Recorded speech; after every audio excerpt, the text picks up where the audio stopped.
The Starlight Theater rose like an aging cathedral in downtown Chicago, its marble facade bathed in the golden glow of sunset, while black luxury cars lined the circular drive. Inside, crystal chandeliers cast prisms across the crowd of Chicago's elite, politicians with practiced smiles, businessmen with careful handshakes, and the unmistakable presence of those whose power operated in shadows. A small figure in a pale blue dress sat alone in the corner of the grand foyer, her blonde curls cascading over hunched shoulders as her fingers twisted a small music box repetitively.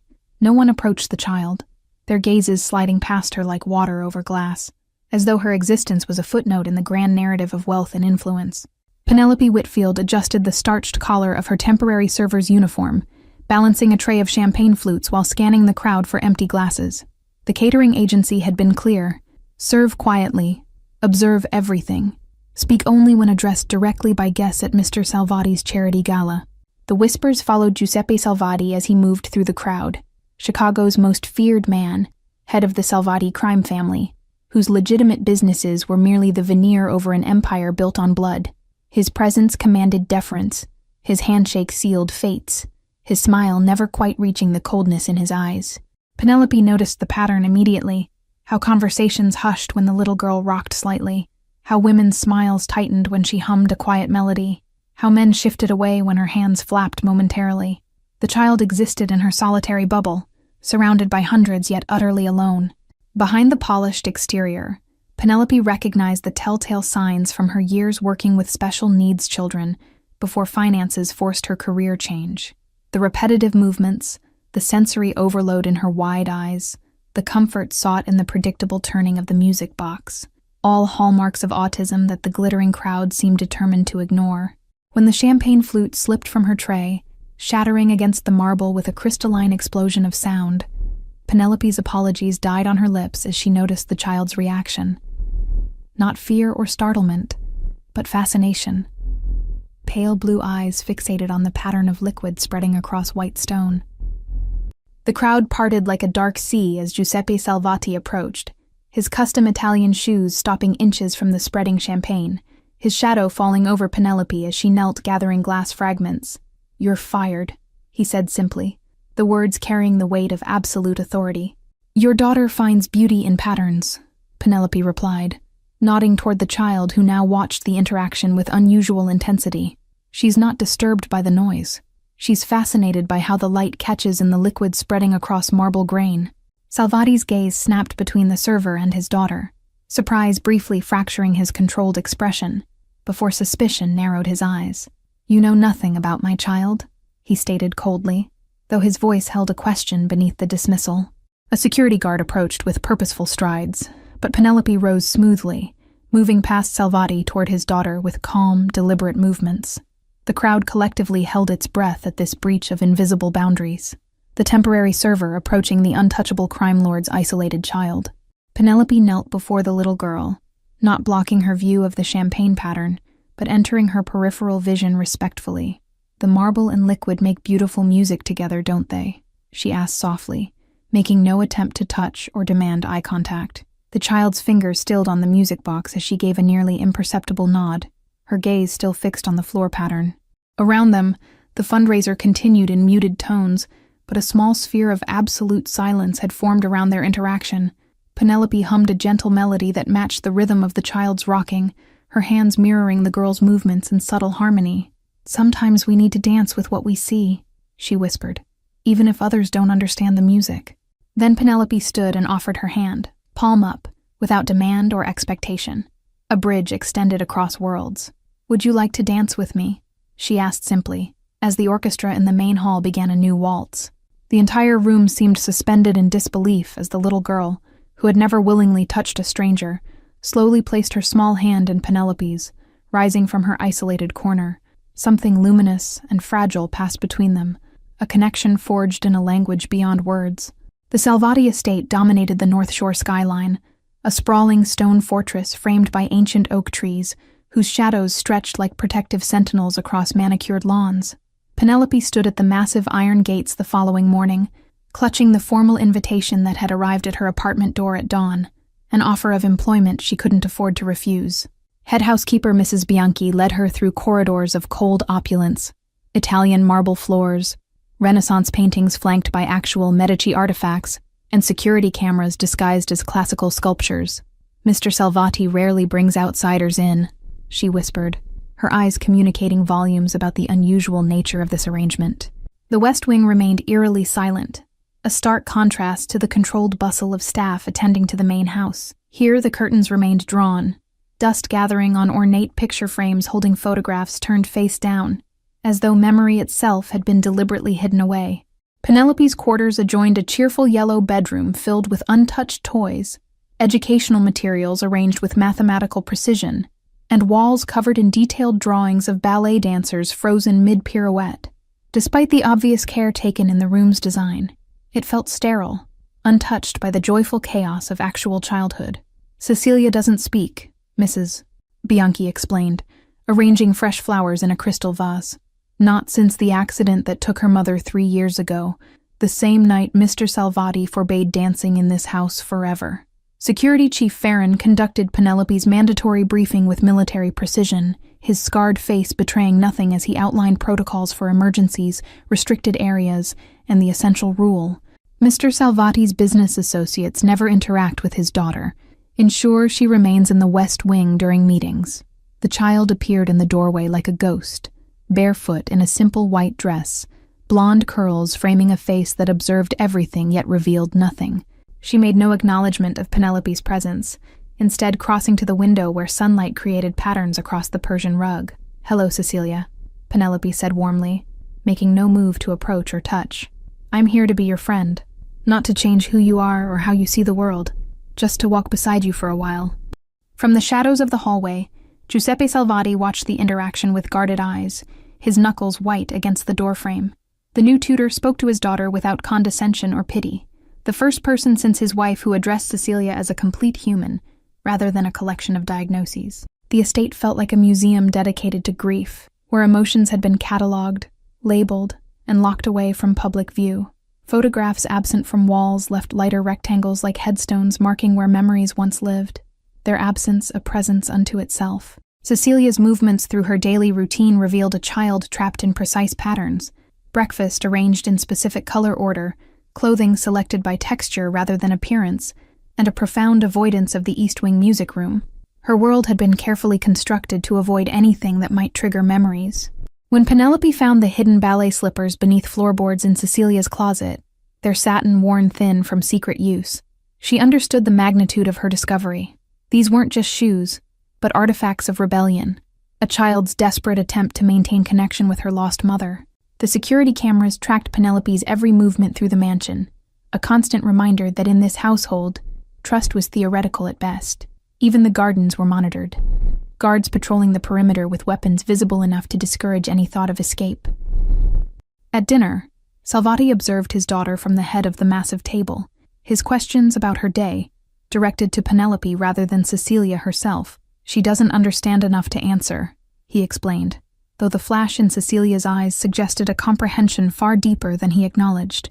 As darkness settled over the estate, Penelope discovered Cecilia in her room, moving in perfect silence to music only she could hear. Her movements were precise, disciplined, not the random motions of stimming, but the deliberate forms of classical ballet executed with startling precision. "Your secret is safe with me," Penelope whispered from the doorway, causing the child to freeze mid-pirouette, fear replacing the rare joy that had animated her features. "Sometimes our hearts need to dance even when the world tells us to be still." The abandoned garden house stood partially hidden by weeping willows at the estate's edge, its windows clouded with dust and memories, floorboards creaking beneath their cautious steps. Penelope swept away cobwebs from an antique gramophone while Cecilia explored the space with careful measuring steps. "This was your mother's private studio," Penelope observed, noting the mirrors along one wall now draped in yellowed sheets, the ballet bar bolted to the wall collecting dust like fallen snow. The room held the suspended breath of interrupted joy, as though waiting for dancers to return and complete movements abandoned mid-step. When Penelope uncovered the gramophone and wound its mechanism, the first strains of Tchaikovsky filled the space, notes floating like ghosts through stagnant air. Cecilia froze, her entire body vibrating with recognition, fingers fluttering at her sides like captured butterflies seeking escape. The transformation began slowly, Cecilia's rigid posture softening, her perpetual silence giving way to a barely audible hum that matched the melody. Her small feet shifted automatically into first position, muscle memory awakening from a 3-year slumber. "Your mother lives in your movements," Penelope said softly, maintaining careful distance as Cecilia began to sway. "When you dance, you speak with her voice, your body remembering what your words cannot express." With each passing day, they established new patterns. Mornings devoted to traditional education, adapted to Cecilia's unique learning style. Afternoons spent in the secret studio where dance became their shared language. The girl who wouldn't make eye contact now communicated volumes through arabesques and pliés. Giuseppe Salvati's business kept him away for extended periods, his empire demanding constant attention, though security cameras throughout the estate ensured his virtual presence was inescapable. During his absences, the household breathed more freely, staff moving with less rigid precision. Penelope discovered the photo albums in the garden house attic, memories preserved in fading color of a smiling woman with Cecilia's blonde curls, captured mid-leap across international stages. Catherine Salvati, prima ballerina, newspaper clippings proclaimed, until marriage to Chicago's most dangerous man had removed her from the spotlight. "Your father doesn't hate dance," Penelope realized, piecing together the timeline from yellowing programs and photographs. "He associates it with the accident. Your mother was returning from teaching your lesson when her car was targeted by rival families. The forbidden became sacred, stolen moments of freedom within gilded confinement, as Cecilia's movements grew more confident, her silent communication more nuanced. For the first time, Penelope glimpsed the child beneath the diagnosis, a mind expressing complex emotions through the poetry of movement. Physical changes manifested gradually, Cecilia's posture straightening, her gaze occasionally meeting others, small nods replacing complete withdrawal. The staff noticed, exchanging glances when the child accepted a strawberry directly from the cook's hand without her customary hesitation. Mrs. Bianchi caught them returning from the garden house, Cecilia's cheeks flushed with exertion, Penelope carrying worn ballet slippers. Instead of reporting them, the housekeeper silently produced a key ring from her pocket, removing the garden studio key and pressing it into Penelope's palm with a conspiratorial smile. "Mr. Salvati returns tomorrow," she warned, her loyalty to her employer warring visibly with her love for the child who showed the first signs of emerging from grief's cocoon. "Be careful. There are eyes and ears beyond the cameras." That night, Cecilia slept with the ballet slippers beneath her pillow, one small hand resting protectively over their hiding place. For the first time since Penelope's arrival, the child's face relaxed completely in sleep. The constant vigilance temporarily surrendered to dreams of movement and music. The atmosphere changed with Giuseppe's return, tension seeping through the estate like rising floodwater as security doubled and staff spoke in hushed tones. His world of calculated violence remained carefully separated from Cecilia's protected sphere, though the boundaries between them grew increasingly permeable. Giuseppe found Penelope in the library well past midnight, researching therapeutic approaches for children with autism, her dedication surprising him into momentary candor. "Most people see her limitations first," he admitted, pouring amber liquid into crystal glasses, but Catherine always insisted on seeing her possibilities. The newspaper clippings from 3 years ago told the story that no one in the household dared speak aloud. Headlines announcing, "Prima ballerina Catherine Williams dies in targeted hit," alongside theories of gang retaliation. Penelope pieced together the fragments of truth while Cecilia slept, understanding at last the weight of silence crushing this household. Catherine's death had not been random but calculated, a strike against Giuseppe's most vulnerable point by the rival Bronzetti family during negotiations for territory in the city's west side. The attack had been meant for both mother and daughter returning from ballet class, but a last-minute change had placed Cecilia with a babysitter. Giuseppe's vengeance had been swift and merciless, leaving the Bronzetti operation decimated across 3 states. Yet victory had turned to ash when he returned to find his daughter retreated into absolute silence. The doctors delivered their diagnosis with clinical precision. Trauma had accelerated her autism symptoms beyond prior management. "I buried my wife and my daughter's voice on the same day," Giuseppe confessed during a rare, vulnerable moment, scotch loosening the rigid control he maintained over memory. Cecilia watched from the window as they lowered her mother's casket. The last time she danced was at the funeral. The hidden room behind Giuseppe's study contained evidence of his desperate search for answers, specialist consultations from across the globe, experimental treatment proposals, and therapies abandoned when they promised normalcy rather than understanding. His love manifested as fierce protection warped by grief into isolation. Mrs. Bianchi revealed that Catherine had been planning to leave the criminal lifestyle behind, convinced that Cecilia needed stability away from danger. The accident happened 3 days before their scheduled departure to Europe. Tickets were purchased, arrangements made for a new life teaching ballet. Security Chief Farron's loyalty to Giuseppe stemmed from deeper bonds than employment. He had been driving the decoy car intended to draw attention from Catherine's vehicle, his scarred face the result of the explosion he survived while she did not. His vigilance around Cecilia carried the weight of atonement. The East Wing music room remained locked, preserved exactly as it had been the day of Catherine's death. Sheet music still open on the piano, a child-sized tutu draped over a miniature Bari, 2 water glasses on the side table with lipstick on one rim. Giuseppe kept the only key on his person always. He can't bear to dismantle her presence, yet can't bear to confront it either, Mrs. Bianchi explained, polishing silver that already gleamed. So the room remains frozen in time, like his grief, neither acknowledged nor resolved. Cecilia's medical records revealed the complexity of her condition, her autism complicated by selective mutism triggered by trauma, her brilliant mind trapped behind walls of anxiety and sensory processing challenges. Previous therapists had attempted forcing speech with mounting frustration, rather than finding alternative communication pathways. Giuseppe's criminal empire operated with clockwork precision despite his distraction, lieutenants managing day-to-day operations while he approved major decisions from his study, opponents still trembling at his reputation despite his withdrawal from public operations. Power maintained through calculated fear required minimal presence. The rival families interpreted Giuseppe's focus on his daughter as weakness, whispers spreading through Chicago's underworld about the fearsome Salvati going soft in his grief. Surveillance photos of his estate appeared in police files and competitor dossiers alike, vulnerability assessed for potential exploitation. For 3 years, Cecilia had lived as though underwater, sounds muffled, connections distorted, the world experienced through protective filters that kept pain at bay but imprisoned joy equally. Her drawings revealed this perspective, beautiful renderings of daily life viewed through rippling glass. "I don't need her fixed," Giuseppe admitted during a rare moment watching Cecilia arrange colored blocks in patterns only she understood. "I just need to know she's still in there somewhere, that I didn't lose everything that night." The turning point came unexpectedly during dinner, when Penelope subtly adjusted the silverware Cecilia had been realigning repeatedly, completing the pattern rather than disrupting it. The child looked up in momentary surprise, the briefest flash of recognition crossing her face before she returned to her meal.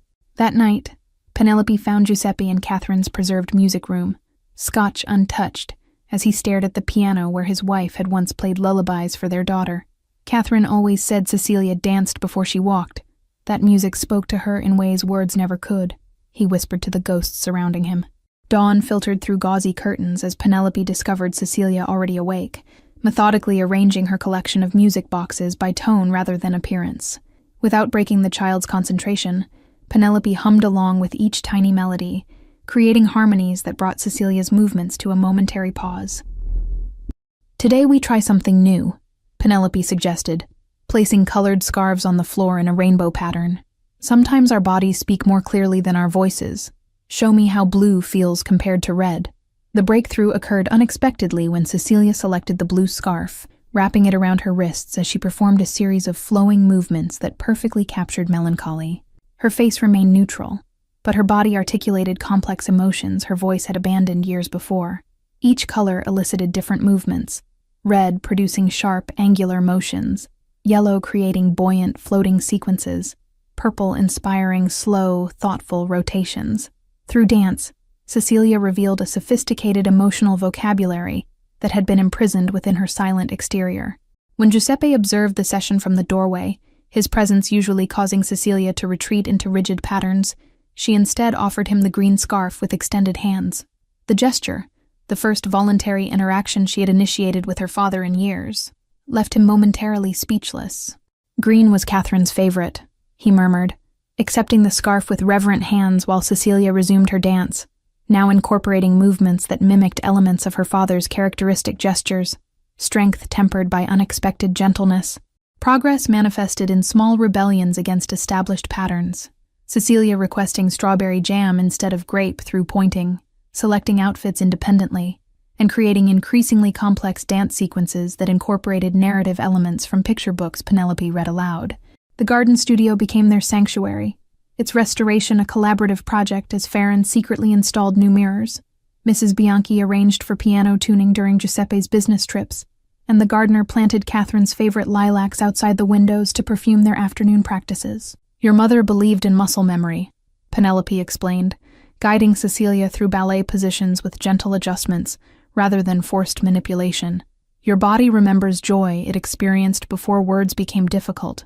We're just helping it remember." The music box that never left Cecilia's possession contained more than melody. When accidentally dropped, its broken bottom revealed a hidden compartment, holding a folded note in Catherine's handwriting. "For my eternal dancing star, remember that even when words fail, your body speaks truth." Giuseppe found them practicing arabesques in the garden studio, his arrival unannounced after an early return from business in New York. Instead of anger at the forbidden activity, his face registered shock at his daughter's transformation, her movements fluid and purposeful, joy illuminating her features for the first time in 3 years. "She looks like Catherine," he whispered, remaining in the doorway as though afraid his presence would shatter the miracle before him. Cecilia continued dancing, acknowledging her father with a deliberate pirouette in his direction, communication more profound than words could achieve. That evening, Giuseppe ordered the East Wing music room unlocked, dust covers removed from furniture, and fresh flowers placed in Catherine's favorite vases. "Some ghosts need to be faced," he explained to a startled Mrs. Bianchi, his voice heavy with resolution rather than confidence. Cecilia entered the preserved room with cautious steps, her fingers trailing across the piano keys without pressing them, body absorbing the space where her last memories with her mother had formed. Rather than triggering withdrawal, the room seemed to ground her, connecting past joy to present possibility. The household staff watched in quiet amazement as small changes rippled through established routines, Giuseppe taking meals with Cecilia rather than in his study, security protocols relaxed to allow garden access without escorts, and most surprisingly, the delivery of a new piano to the previously silent West Wing. When Penelope began teaching Cecilia a simplified version of Catherine's favorite Tchaikovsky piece, transforming musical notes into a visual system of colored dots Cecilia could follow, Giuseppe watched from the hallway with an expression caught between grief and gratitude, the past simultaneously honored and transcended. The invitation arrived on heavy cream stationery, the Chicago Children's Ballet Foundation annual fundraiser, requesting the honor of the Salvati family's attendance and support. Giuseppe's immediate refusal softened only when he noticed Cecilia's intense focus on the embossed ballet slippers decorating the envelope's seal. It would be the first public appearance with Cecilia since the funeral, Security Chief Farron objected during planning meetings, spreading blueprints of the Starlight Theater across Giuseppe's desk. "Every rival family will be watching for vulnerability, analyzing her condition, your attachment, potential weaknesses." The city's criminal hierarchy maintained uneasy peace through tradition and spectacle. Public charity events where families demonstrated power through generosity while conducting business beneath the veneer of philanthropy. Giuseppe's 3-year absence from such gatherings had created dangerous uncertainty about his continued authority. "Cecilia needs to see ballet performed professionally," Penelope advocated, standing her ground despite the tension crackling through Giuseppe's study. Children with autism often learn through observation more effectively than instruction. Seeing dancers could unlock new pathways of expression. The weeks before the fundraiser transformed routine into preparation. Penelope guiding Cecilia through potential scenarios using dolls and picture cards to reduce anxiety, security teams conducting advanced sweeps of the venue, and Giuseppe negotiating complex territorial arrangements to ensure neutral ground for all attending families. "We'll attend for exactly 45 minutes, Giuseppe decided, reviewing security protocols for the 7th time, while watching Cecilia practice curtsies in her new blue dress. "The first sign of distress from my daughter, and we leave immediately. Business consequences be damned." The Starlight Theater's rehabilitation from their first meeting to the night of the fundraiser struck Penelope as symbolically significant. Fresh paint covering aged walls, new lighting brightening former shadows, restoration rather than replacement honoring the structure's historic character while embracing renewal. Cecilia's reaction to the building exceeded all expectations. Her usual anxiety in new environments replaced by focused fascination with the theater's architecture, her movements becoming more deliberate as they approached the backstage areas where professional dancers warmed up before the charity performance. Mr. Salvati, greeted Dario Falcone, head of the Eastern Territories and Giuseppe's chief rival, his tone balancing between respect and assessment as his gaze lingered on Cecilia. We'd begun to think you'd retired permanently to domestic life. The business community has felt your absence keenly. The undercurrents of power flowed beneath polite conversation. Family heads evaluating Giuseppe's protective stance beside his daughter, lieutenants calculating revised threat assessments, wives whispering behind programs about the unusual presence of Penelope alongside the feared crime lord. During the pre-performance reception, Cecilia remained close to her father until spotting a professional dancer adjusting her pointe shoes in a quiet alcove. Without warning, she separated from the group, drawn to the familiar ritual like a moth to flame. Giuseppe's security team moved to intercept, but Penelope placed a restraining hand on his arm. "Watch," she whispered, as Cecilia approached the ballerina, who looked up with surprise that melted into understanding as she recognized the focused fascination in the child's eyes. With graceful intuition, the dancer extended her foot, demonstrating the ribbon-tying technique, while Cecilia observed with complete attention, her body subtly mirroring the movements. Around them, the crowded reception continued, but a small bubble of perfect communication had formed between artist and silent admirer. "She's communicating," Falcone observed, appearing beside Giuseppe with calculated casualness, his tone revealing genuine surprise. "The rumors about her condition appear to have been greatly exaggerated. Interesting that you've allowed such misconceptions to persist." The performance itself transported Cecilia completely.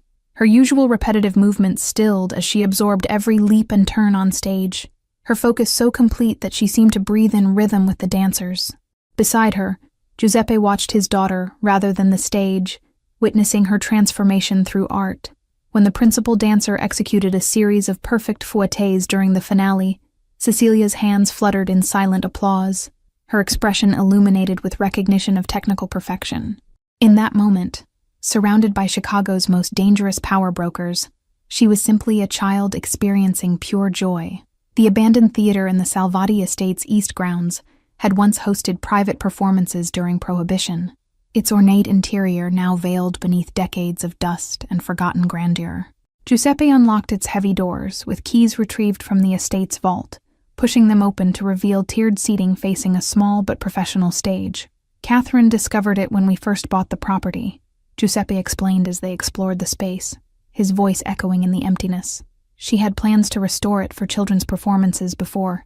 His words trailed off, as his gaze caught on faded murals depicting scenes from classic ballets. Cecilia moved through the space with unusual confidence, her steps following paths her mother had once walked, her fingers trailing along velvet-upholstered seats as though reading their history through touch. In the theater's timeless atmosphere, she seemed to shed layers of hesitation like abandoned costumes.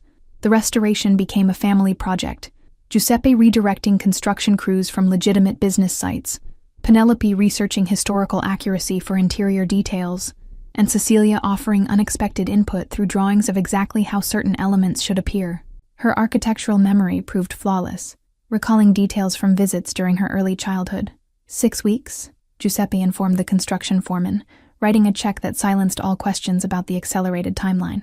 "My daughter's birthday falls on June 18th.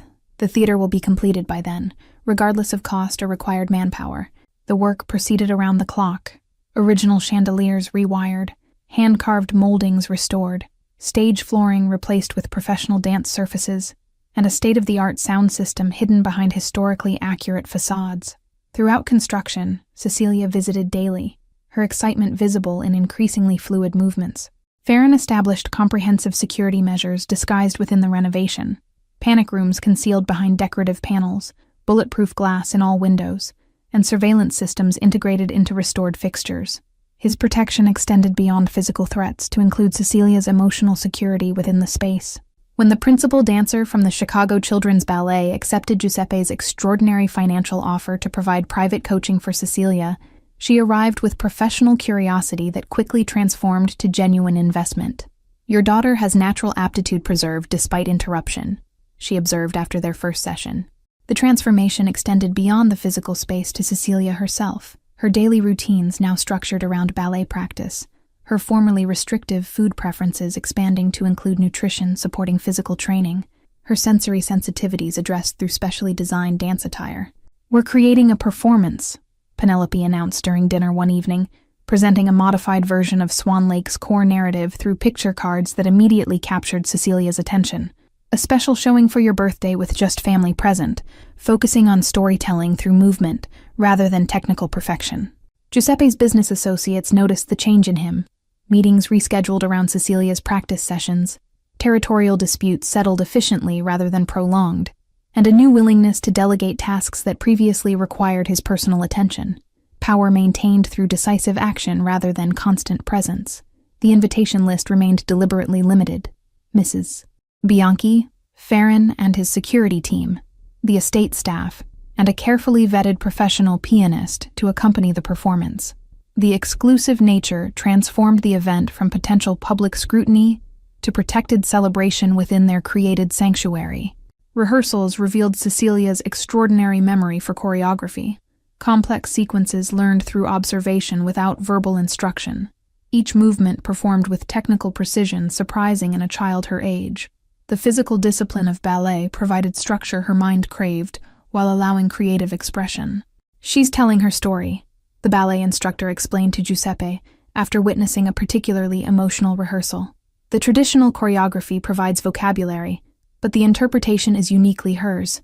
She's expressing 3 years of silence through movement." The costumes arrived in a collection of carefully labeled boxes, delicate confections of tulle and satin created by the ballet company's costume department based on Cecilia's detailed drawings. When she touched the white swan tutu for the first time, her fingers trembling with reverence, tears filled her eyes without falling. As the performance date approached, an unexpected development emerged. Cecilia's insistence that Giuseppe participate in the final scene, her communication through demonstration, rather than words, making clear her desire for her father to join her on stage for the story's resolution. The private theater glowed with subdued elegance on the evening of Cecilia's birthday, fresh flowers adorning the entryway, programs printed on heavy stock detailing Swan Lake, a family interpretation, with Cecilia's name as principal dancer. Invited guests arrived in formal attire, their respect for the occasion evident in their hushed voices and careful movements. Giuseppe greeted each guest personally, the feared crime lord temporarily set aside as he played the role of proud father, though Farron's team maintained vigilant presence throughout the theater. The atmosphere balanced celebration with the solemnity of witnessing something precious and previously concealed. Behind the velvet curtains, Penelope helped Cecilia prepare, arranging blonde curls into a perfect ballet bun adorned with tiny crystal pins that had once belonged to Catherine. The child's usual pre-performance anxiety manifested in repetitive hand movements that gradually calmed as they completed their established preparation ritual. "Your mother is watching tonight," Penelope whispered, adjusting the swan tiara one final time. "Dance for her, dance for yourself, and remember, perfection isn't the goal, expression is."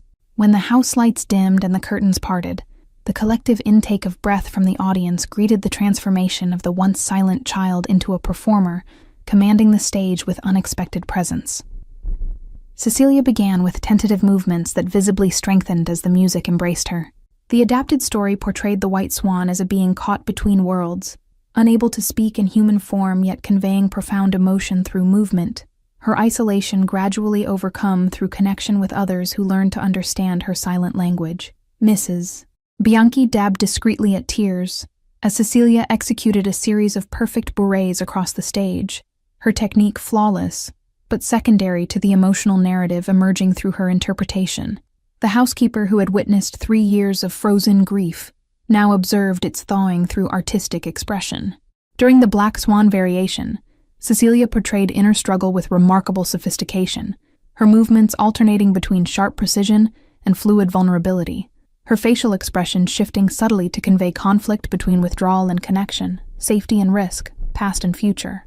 The unexpected turning point came during the third act, when the music shifted to a piece not listed in the program, the distinctive melody from Cecilia's cherished music box, filling the theater with haunting familiarity.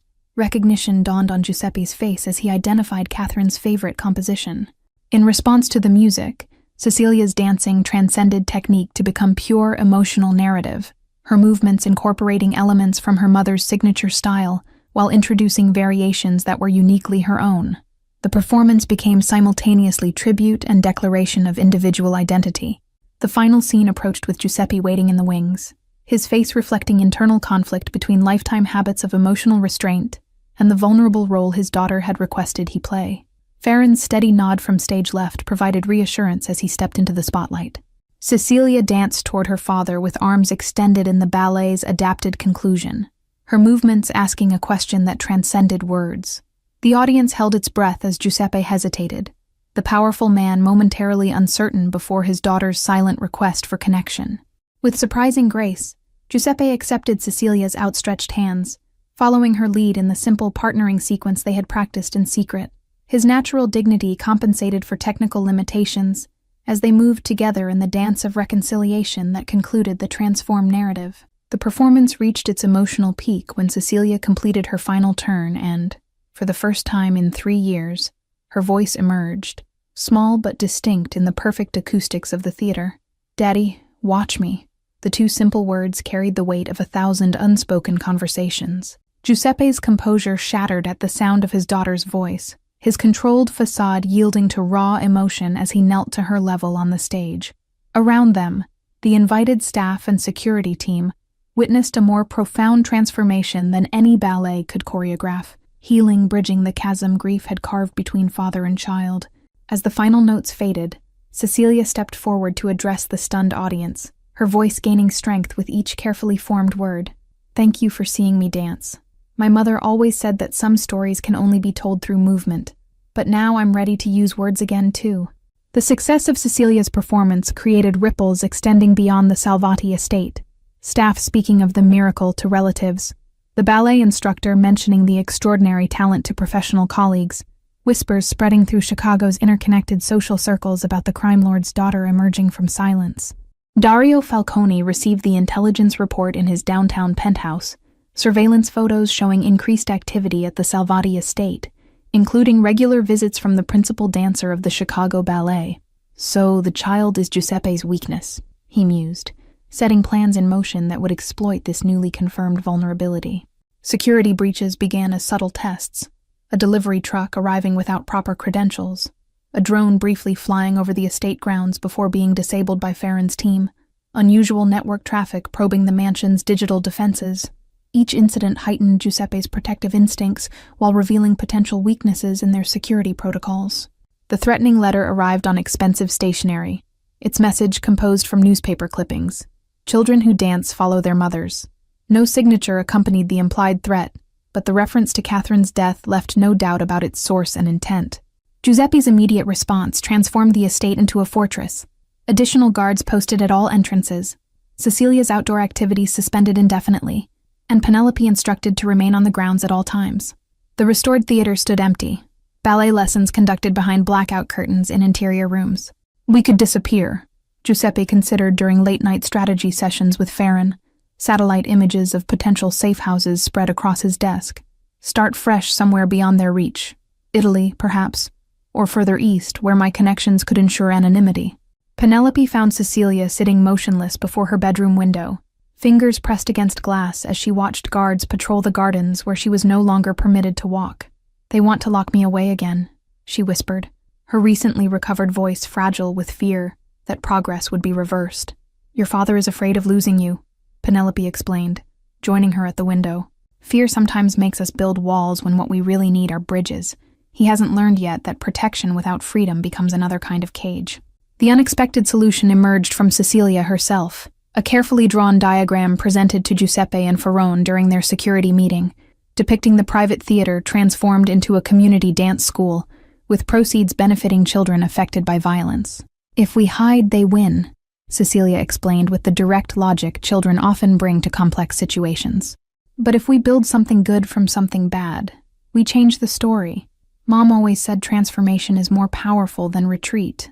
Giuseppe recognized his wife's philosophy in his daughter's words, her proposal reflecting Catherine's unfulfilled dream of creating arts education for children, regardless of background or circumstance. The plan challenged his instinct for retaliation, while offering an alternative path forward that honored both his wife's memory and his daughter's emerging voice. A public charity under Salvati protection would be untouchable, Farron acknowledged, strategic considerations aligning with personal ones. No family would dare move against a project benefiting innocent children. The backlash would unite every territory against them. The Catherine Williams Salvati Foundation took shape with remarkable speed.